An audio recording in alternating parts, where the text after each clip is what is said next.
Welcome back to the Cloud Native Telco Summit, part of our DSP Leaders coverage, and time now for our live Q&A show. I'm Guy Daniels, and this is the second of our 3 Q&A shows. We have our final show tomorrow, and it's a chance to ask your cloud native questions to our guests. Never mind what we think here at TelecomTV, what are the questions that you want to ask? Now, earlier today, we held a panel discussion that looked at cloud native application development, and the questions are already stacking up. We've already had an awful lot in, but if you haven't sent one in yet, then please do so now using the Q&A form on the website. So let's now meet our guests who are here to help with all of your questions. And joining us live on the program today are Philippe Ensage, who is VP of Software Engineering at Orange, Colin Bannon, who is Chief Technology Officer with BT Business, and Rahul Attri, who is Consulting Analyst for Appledore Research. Hello everyone, good to see you all. Thanks for taking part. Now, before our first audience question, let me quickly have a word with Rahul, because your colleague Grant Lenehan took part in our earlier panel, but I'd like to ask you, how confident are you that telcos understand cloud native and that the industry will make a successful transformation in terms of technology, processes and culture? I think it's a multi-phase question, Guy. To be very honest, I think the definition of cloud native differs for everyone, the ecosystems and the operators themselves. Someone might take a strategy to take hybrid cloud, for example. Somebody can take a vertical stack of a private cloud to start with. Then there are ecosystems of what OEMs they prefer and they have in their pipeline. Some of the OEMs do come with verticals. They think about the universal movement. Also, as an organization, who are you? Build versus buy versus together. So I guess it's combination of all those, and especially what KPIs you want to drive when you move to cloud native or per se cloud as a fundamental platform for your organization. If you take all of these together and think about the skills and culture and organization strength around it, I think you'll get the question of cloud native. But I'm fairly confident that, and then looking at the trends, even from tier ones to the smaller operators, everyone have cloud in their strategy. If not, they have started moving some of the applications. But all in all, it all comes back to what are your success criteria and KPIs for being a cloud native telco, and then how you structure your organization around it. Because one of the things which we are not famous in telco is how to leverage the cloud and how to get the best return on investments. So I guess it's the organizational culture transformation as well, along with the technology. Yeah, absolutely, Rahul. Thank you very much for that. And Philippe, let me come across to you. We've just had a long chat, actually, about what you're doing over at Orange. But there's this question about readiness of cloud native, and indeed the whole question of what is cloud native. What's your thoughts? Okay, basically, I think that doing a rating about the level of confidence the telco industry is moving forward is quite complex. What I can just emphasize here is to say that even if we have different steps in terms of maturity, I'm observing, I would say, month after month, that I would say telecom operator peers are gaining more and more traction on this part. And I just want to perhaps highlight the Cloud Native Manifesto that have been just released today by the NGMN Alliance, that where basically we work all together to define what are cloud native for the telco industry. And another proof that the maturity is gaining more and more traction is that I used to have, I would say, on a weekly basis discussion with peers in other telecom operators about what are the new requirements that could help us as telecom operator to be cloud native. And when we are talking about the level of how much we are confident, I think that it's very, very important to highlight the scope of what we want to cover. I think that a lot of telecom operators today are already ready in terms of a cloud native infrastructure. But it's not because you have an infrastructure that you are able to run cloud native network function. So it means that it's a total ecosystem maturity that we need to level up, and bringing new requirements that will help us all to perhaps get more and even more mature into this transformation. So yes, I think that the maturity is getting more and more important. So I would say that I would be positively confident that we are on the right track. That is very good to hear, Philippe. Thanks very much. And yes, that NGMN manifesto is, I know it's in my inbox waiting for me to read. So I should be looking at that once the show is finished today. Okay, thanks very much. Well, why don't we get on to our next audience question? This is a good one. Are there any examples of third-party applications built using APIs accessing the 5G standalone core functionalities? And Philippe, because we've been talking about this, why don't I come across to you for your initial thoughts? Okay, guys. So on this part, what is perhaps the most important thing to share here is that based on our return of experience at customer level, today the 5G SA, the main use cases is definitively for mobile private network. So bringing 5G private connectivity, I would say, on local site at our customer side. When it's about API and 5G core, I think that it's important to say that we are strong supporter of the initiative that is behind Camara project that is, I would say, leveraging this whole API ecosystem, and in particular the one on 5G SA core. I can bring some example of where we use the API for the 5G SA core functionality. It's for quality on demand. For instance, we did some assessment and trial on H1 of this year that were basically very successful. And perhaps I could just end by sharing with you that we are currently running on developers.orange.com, I would say, a live hackathon where basically every companies who want to have a sandbox, a playground to play with 5G SA core features could join and jump to explore new use cases. Yeah, and that's great opportunity there as well. Thanks very much, Philippe, and also for talking about that example of quality on demand. Colin, this is the whole API area is certainly hotting up. We've been there before, admittedly, but it does feel like this time around there's a lot more traction and more optimistic. But what are your thoughts about this? Well, on that subject, the example that was just given before around the camera APIs. BT also is involved in that, and we strongly support that. The concept of interoperability and creating open systems and the ability for multiple telcos to interwork with each other is supremely important. And to have these open standards is very important. I wanted to sort of take that and flip it to a fixed network example, particularly for businesses today. They have their own DevOps environments and their own third parties. And what we're finding, we're in the midst of one of the most ambitious global fabric builds that we're doing right now, re-architecting our fixed networks globally.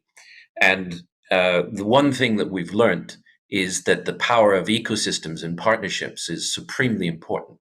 So not only are we prioritizing third-party API interactions with modern microservices-based high-performance, lightweight API interfaces, as well as standards like MEF and TMF. What we're focusing on is this interworking and stretching our fabric into other fabrics, bringing online additional services, community of interest networks where there is content that needs to travel across our network to our end users. And our business customers are developing applications all the time that need an ability to reach in and take components that they want out of our network APIs and and enrich the services that they are doing for their customers as well. So the concept of the network as a platform is really the new paradigm that we're working from. And so API first is really how we're developing these days. Great, thanks very much for that, Colin. A lot of overlap between the topics we cover here on TelecomTV as part of DSP Leaders. Rahul, let's bring you into this. What are your observations and thoughts? I think there are three things to cover in this as well. Love the fact that we have started calling network as platform, because I guess that's where we have to evolve to. Every product have to phase out to platform. I mean, we have seen that with hyperscalers. We have seen that with Apple as a product. And on top of it, APIs are just the enablement. So the question on the use case, I guess, if we can make networks dynamic enough, scalable enough, and that's where the cloud native part of it comes into the picture. The API is just an enabler. The second part, which Colin just mentioned, that it is about the ecosystem. It's not about telco being able to sell the API. It's about the developer or the third-party developer who will come on and build an application which will get the revenue assured to all the ecosystem players. So it's not about only the telcos making money. We have to make sure that it is about the ecosystem being able to take advantage of it. And it's not the API, but it's the end use case which will allow to do that. Just see Airbnb, for example, Google Maps, for example. Google just a platform enabling an API, and then on top of it, the applications are made through. So it's a combination of that. And what we as telco can do best is be as dynamic as possible, give as simplified APIs construct as possible, and then build some initial use cases. Maybe Camara can do that initially, but then attract developers, third parties to come on top of it and make it as dynamic as possible. The other part of it is if we don't do it via cloud, we don't build network as a platform on cloud, how do we handle the load otherwise? For example, if today there's something trending on Twitter, it can scale out. There are platforms it can scale out based on the architecture they have done. I'm not sure every telco is there or any telco is there yet. So all these things, APIs, network platform built on cloud native architecture, and applications also supporting the scale in, scale out, all important and fall into place, even with the APIs being different. Great, Rahul, thanks very much for that. And we've got a couple more questions related to applications coming up, hopefully later in this program. But I do want to move on slightly now to a different area with this next viewer question. And let's start with Colin on this one, please. Does the choice of public cloud strategy, either specific cloud partner or a multi-cloud or hybrid approach, does this have any impact on a telco's cloud native activities, or is the cloud native journey cloud agnostic? Colin, what do you think? I'm sure you're not leading the witness there, but your last point there is very important. I think being agnostic, first of all, I think we probably need to step back and just reflect that sometimes there's confusion around cloud first and cloud native does not mean the same thing. And that we should probably acknowledge that having designing your programs in a modular way, modern microservices based, with sort of the ability to maintain and have high availability to be able to patch, to build, to release, and have reusable components. There's a lot of applications today that have been moved to cloud. It doesn't necessarily mean they are cloud native yet. And that is another reality that we're dealing with and helping mitigate with our customers. So I would say that, for example, within BT, our Chief Digital Officer, Harmeet Mehta, we have one particular cloud provider that has a particular strength around analytics. Another particular provider has a particular strength on Gen AI, large language modules. And then another one, hyperscaler, we happen to have most of our data. And so the way we design and create our fabrics and also how we develop, there's also an angle where we have a requirement that the latency and the use cases for our customers, for our applications, also need to be portable to not just being within a public cloud, but because of data sovereignty there's also requirements for applications to be run in this world of perhaps you might call it deglobalization or regulatory pressures, where there's private versions of this in private cloud, and from latency perspective or use cases on-prem or edge, at the edge of the mobile or in customer factories, etc. And therefore, the portability of cloud native code to be able to run applications that can be extensible and can move to the requirement. I think the perspective we're taking at this point is let's let the application decide where it is on the network, where it is in that continuum in terms of latency. But there's also cost requirements that drive that. You need to take in the FinOps applications as well. So I think all of these points that I've just made sort of lead to the point that you can't make a bet to lock in any one mode, and therefore being cloud agnostic, but still developing in a cloud native way is really, I can't see any other way you would do it at this point. No, indeed. Thanks very much, Colin, for those observations. That's great. I'll come to you in a minute, Philippe, but first of all, let's go to Rahul. I mean, Colin covers a lot of things, but fundamentally, if we see cloud, under the hood, it's all same, right? Either it is OpenStack or we have Kubernetes as base platform. On top of it, there are a lot of plugins and platforms and capabilities which hyperscalers or private clouds have built just to make the lifecycle automated, probably streamlined, and get to the closeness of, like we're talking about, the application stack. So UPF or DU, for example, and but underneath it's all the same. I guess the answer on the cloud native strategy lies in what kind of organization we want to be and where the telcos want to have the control levers internal to their organization. If they want to be the common fabric, multi-cloud orchestrator, very well go with a multi-cloud platform strategy where you can pick the best of the breed to say, like Oliver saying, best for the analytics, best for the Gen AI stuff, best for the edge. But then you have to have the strong layer on the multi-cloud strategy and a multi-cloud orchestration strategy. On the other hand, you can go for one cloud, build the ecosystem with them, invest in them, work along with them to say all my applications would be part of your distro. We might have different distros available for the edge, for the data centers or regional data centers based on the application stack and the usability.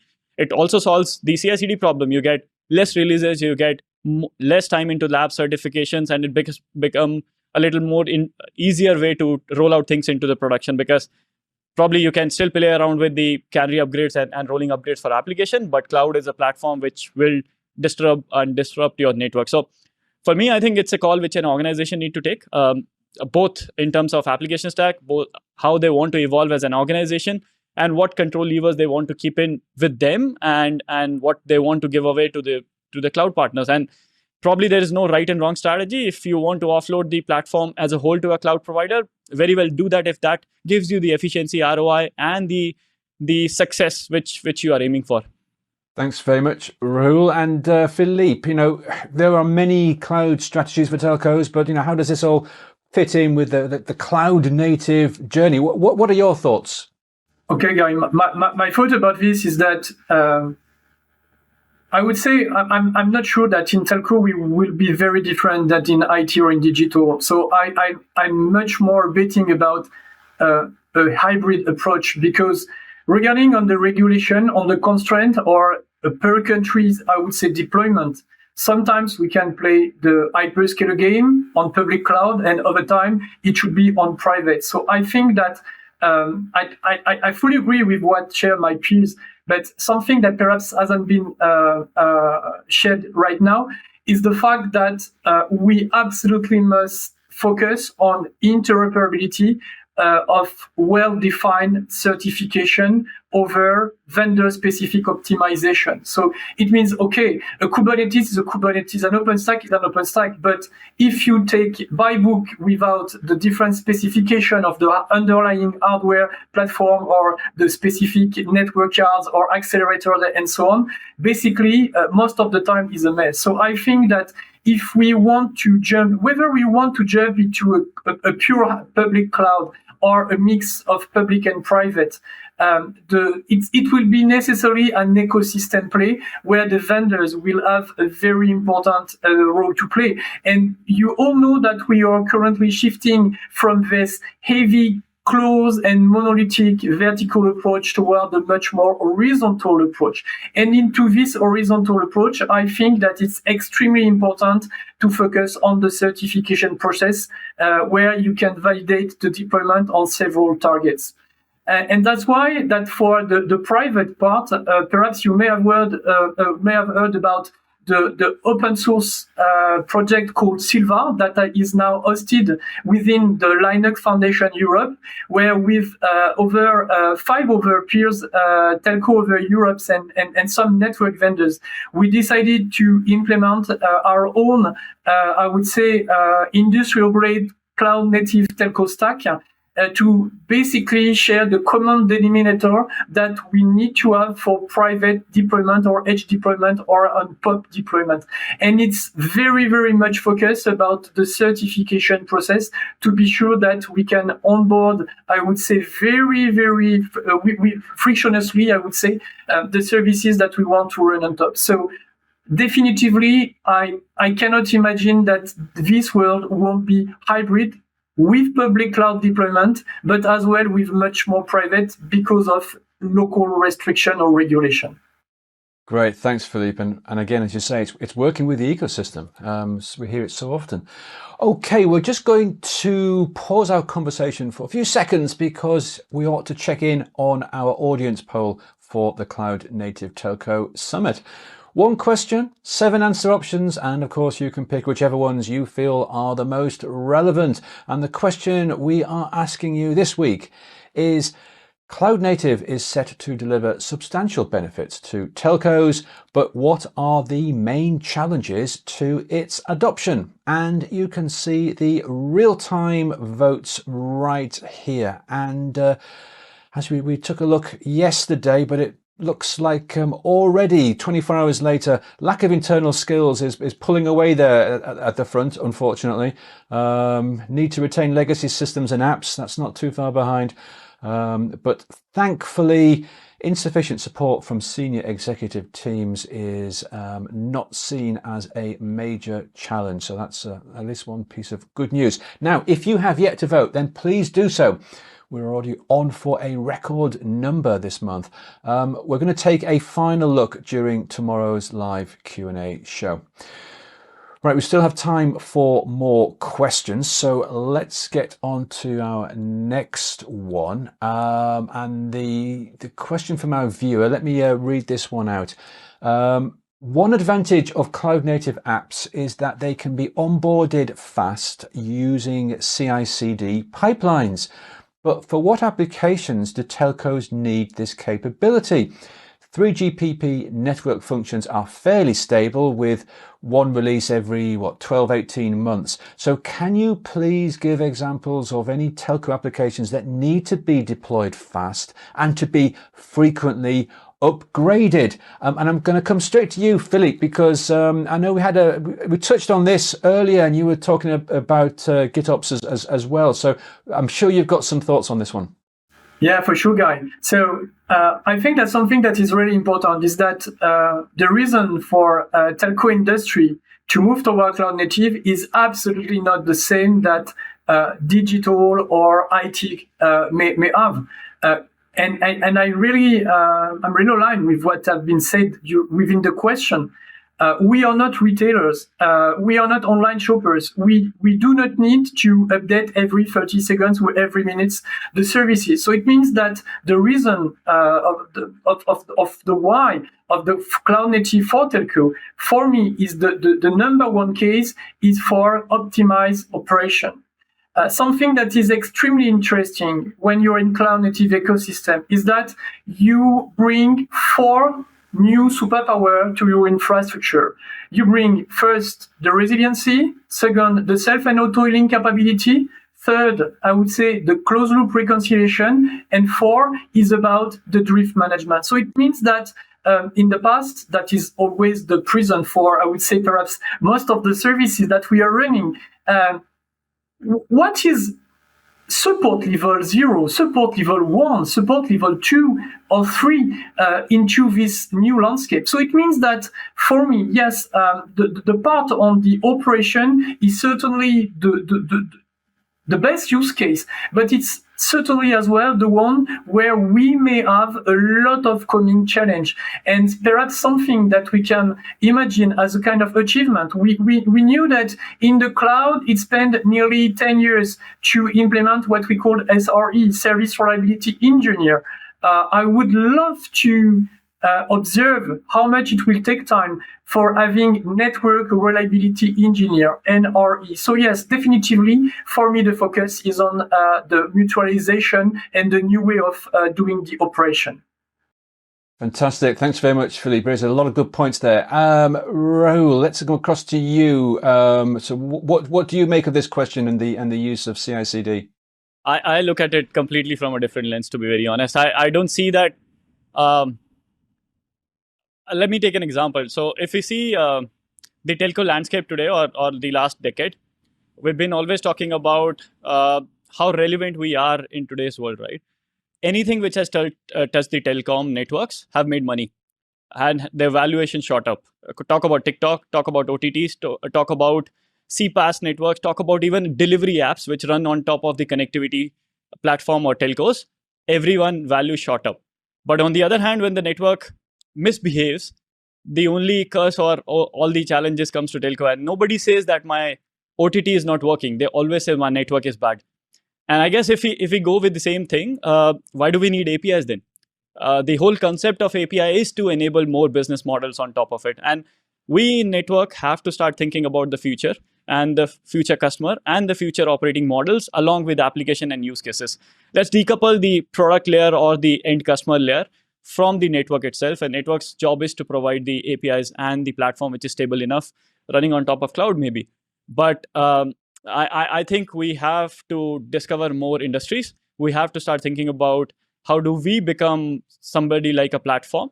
And if we go to healthcare, then healthcare defines the use cases which we want to run on top of telecom platform, not the connectivity layer. They don't want connectivity. They're looking for their use cases to be solved. And if we want to do this, then we cannot have a generic core, a generic telco network, a generic catalog or a static catalog being defined on top of our telco networks. It will be dynamic. It will be runtime. It might be configured specifically on top of multiple bundles which we want to create for healthcare, manufacturing, automobile going forward. And if we don't start thinking like this, then why to even do cloud native at the first place? And if we want to do all of these, then yes, we need the CI/CD. We need the agility. I don't go with the buzzwords of CI/CD, CT, but the whole concept of making changes, configuration, fail fast, take into production the changes, runtime, the value which we get from cloud and other parts is needed. If you open up today any telco's blog, they'll talk about digital twin. How would you support digital twin in case you are not talking about CI/CDs and thinking about what the future telco looks like? So I see it from a different angle. No, that's great. Thanks very much, Rahul. And Colin, let's come across to you. It's certainly a question that has stimulated some thought here. Yeah, sure. I just put another lens on it to my colleagues who both make really good points. I want to put it from a customer perspective. If you look at the digital transformation of many of the business customers of telcos today, they are moving to, at least their modern digital front ends, are moving to CI/CD pipeline. The retail models, much more dynamic, much more agile. And the question now that we pose ourselves is, where is the network's function in the fact that you have very dynamic changes of code, which often drives idiosyncratic flows across the network?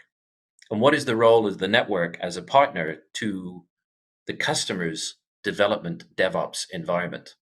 And from BT perspective, the approach that we're taking is, well, this is an area that we are intrinsically looking to be an asset rather than reducing the mean time to network innocence. It's not about just proving it's not the network's fault when there's problems with our customers, but it's also about being a consultative advisor.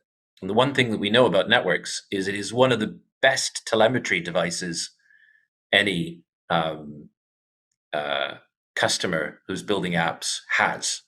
And all that data, one of the things about the new API and cloud native behaviors is creating, Kafka buses, pub sub type creation capabilities where customers can subscribe for their applications to get the telemetry that they need and the information they need to build value for their customers, but at the same time, leverage the power of all that data that is collected in the network to not use it just to secure the network, but also to accelerate the quality control and the agility and right first time of how our customers build their applications as well. So again, it's back to ecosystems, but about building the network as a platform that is an asset to our customers more than just a pipe. Great. Thanks very much, Colin. And what a great set of answers from all three of you there. Thanks very much indeed for those comments. Right. I do want to get a few more questions in if we can, because as I say, we are getting an awful lot in today.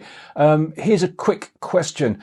And it's an application related one. So the question is, with regards to legacy or existing telco applications, what are the low-hanging fruit that can most easily and quickly move to cloud native this year? So any quick wins with porting apps to cloud native? Rahul, are you able to identify one or two for us and help our audience member out with this one? I think, again, I look at it, what success means to you. But if I have to come back to the answer, I think it's great to think about the hybrid architecture to start with, and move the application which are dynamic in nature. Maybe they are the data analytics application, maybe they are the telemetry data, or the security ops we want to do it, along with the possibilities of the regulations, what data you can take on. But I guess if you're just getting started with the cloud native journey or cloud journey, it's great to move application which are dynamic and which stretches out the limits and which are not static in terms of resource hunger they need. If you are building ML pipelines, you are building the models to train, that's a great start. And those are applications and those are data and possibilities which probably would not affect the network as such. You'll feel how you have to configure a platform, how you probably leverage the plugins and configurations and marketplace utilities which come with the platform, and then move along to the benefits. If as an organization you start building the DevOps practices or you start building models on top of it, I'm very sure the ROI factors will come in. So I'll start with the non-service affecting applications which would not affect the networks, which will give you scalability, elasticity, and probably reap the benefits of what the cloud native cloud platforms have to offer. Also to build the culture in-house to see how we can collect data together to make sense, OSS data, BSS data, and even the network data to correlate and create value out of it. So that would be my first step to take in. But again, it depends.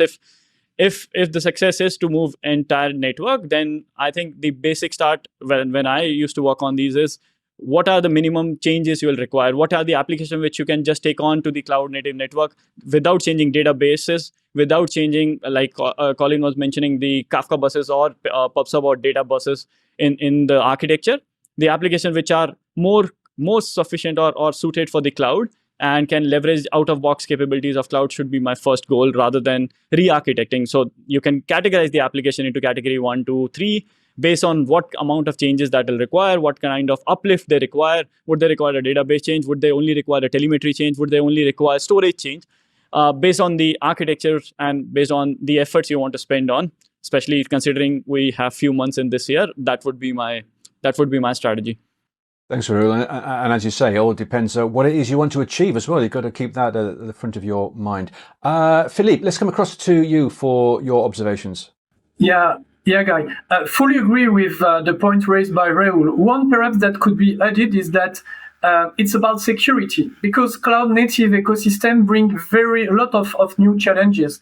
How to manage basically the container images, how to browse and track the potential CV, how to take into account the dependency over time during the different, I would say, delivery, how to manage the signatures of those containers to be sure about the provenance and where they are coming from. So what I just want to emphasize is that I truly agree. All the points that have been raised could be first move that are not affecting, I would say, the core network side. And I just want to add that security is a very, very important one because, yes, containers and container ecosystem are run in a very ephemeral mode. And basically, I think that in this context, managing the security proactively about the cloud native application that are running into our networks to deliver the network function is for me extremely, extremely important. Great. Thanks very much, Philippe. And let's quickly go back to Rahul for a follow-up. That's why we add the security guardrails into the CI/CD pipelines. Just that. Good point. Well made. Now, we have, as I say, we have so many questions. Unfortunately, we are not going to be able to answer all of our questions today. So I promise to leave some for tomorrow and for our final program. But I do want to get one more in today if I can. And this is a question related to the panel discussion. This topic came up in the panel. So the question is, can your guests recommend a training path for FinOps? Oh, well, certainly a telco training path for FinOps. Great question. Colin, how about we start off with you? Yeah, well, I think that's a really interesting question that not only within BT we look at that, but also our customers are looking at. And it's a really, really popular question that everybody's looking at right now.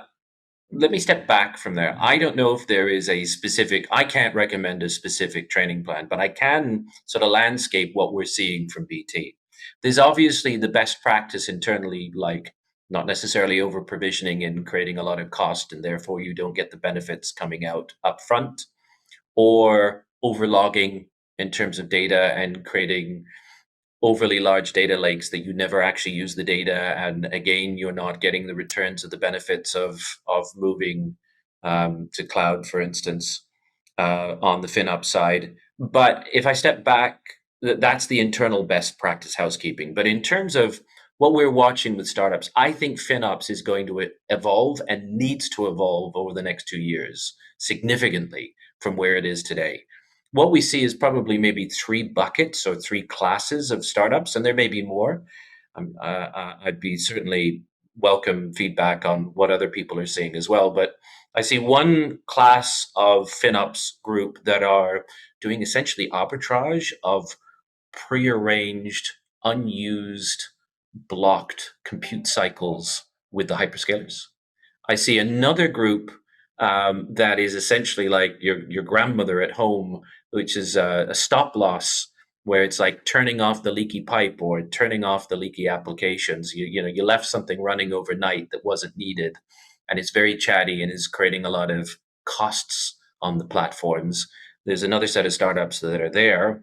And then the third one is more of a mindset that we see that needs to change and is changing more and more. What we see within our customer environments today, you have one group of application developers that are, and the procurement teams that support them.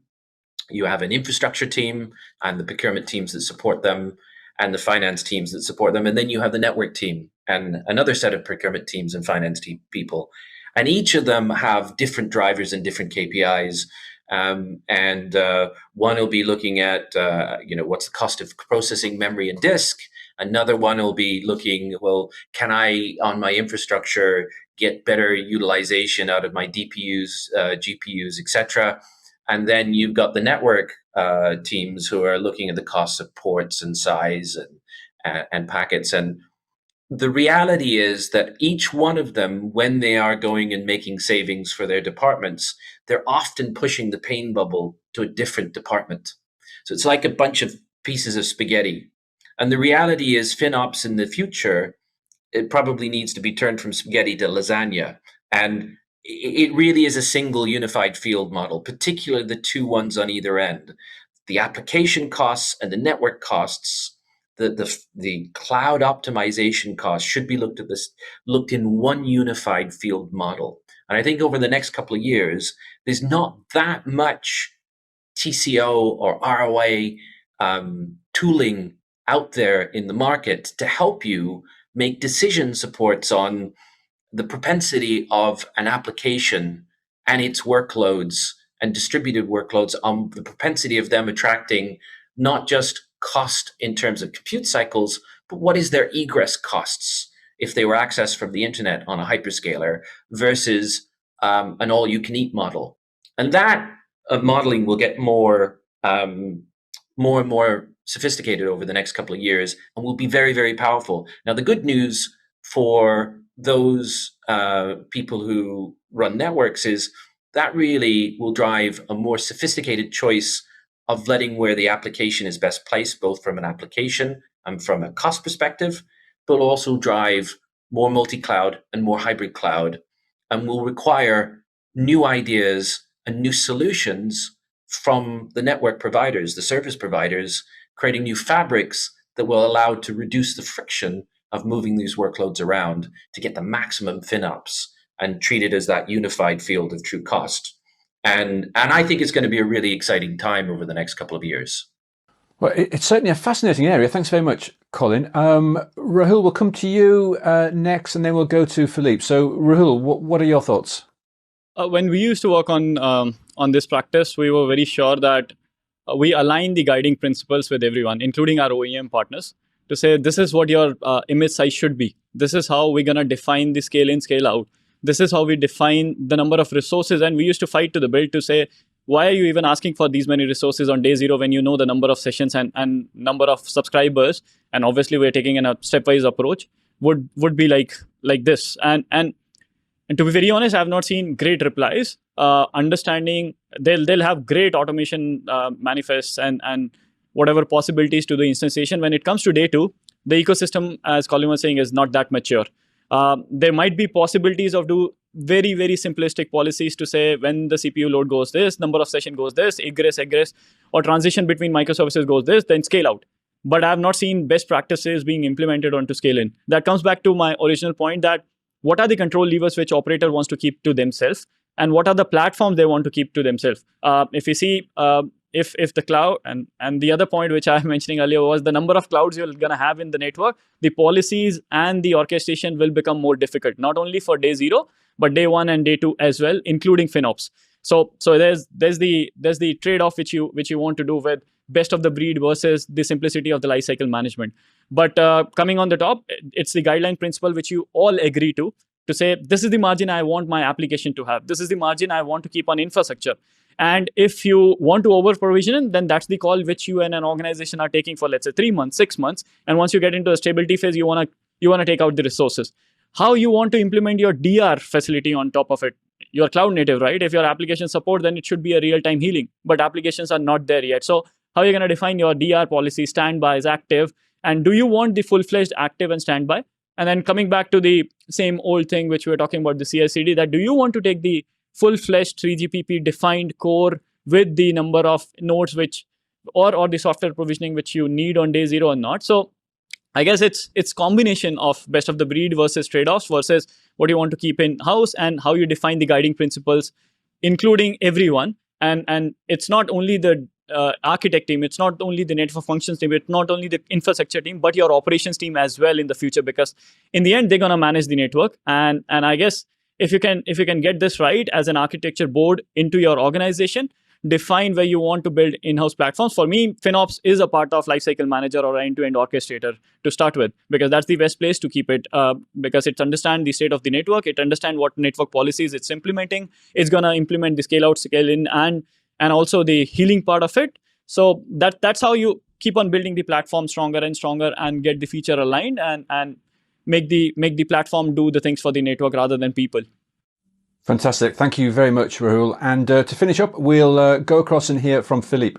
Yeah, just perhaps a quick tip. Every time I used to hear about FinOps and Journey, I'm always thinking about the the work that is done by the FinOps Foundation that has defined several maturity, I would say, steps, and has already released a very, very interesting, I would say, practices portfolio. And even if it's not very specific about the telco industry, it's always for me a very good point to start with, because they bring very interesting advices. They do indeed, and thanks for mentioning that. That's it's a great source of information as well. Well, we need a whole panel on the FinOps topic, I think, for next year's Cloud Native Telco Summit. We'll see what we can do. But for the moment, I am really sorry, but we are almost out of time. I think we can maybe just squeeze in a quick final comment from Rahul. I wanted to come in with a follow-up point. Rahul, is that right? Yeah. Just a closing remark is, I think the most important decision which telcos need to take today is how they want to define their relationship with hyperscalers. Today, on the FinOps side, hyperscalers, the model on the hyperscaler is resources intensive and how much resources we're using. I think when we are talking about ecosystem partnership, we can fine tune that. Telcos should be able to work with hyperscalers or together. They can even define how they want to grow together into the modeling of the FinOps, and maybe take incentive-based success criteria together. So that's also one thing which we can model into the FinOps. Great, thanks very much. And only this morning I was reading about this relationship between GreenOps and FinOps. So it's a fascinating area. However, we are out of time. So thank you all very much indeed for joining us for this live program. To our audience, do remember to send in your questions for tomorrow's final live Q&A show as soon as you can. Don't leave it too late, because we've got some left over from today that I really want to look at. And also make sure that you download your copy of our Cloud Native Market Perception Report. It's there on the website. I think there's a special banner just being put up just for you to download it, and you'll discover some very interesting findings. Now, here is the agenda for tomorrow, day 3 of the summit. We actually have 2 panel discussions for you. One on the emergence of platform engineering, plus a second on the Cloud Native Telco commitment. Until then, thank you for watching and goodbye.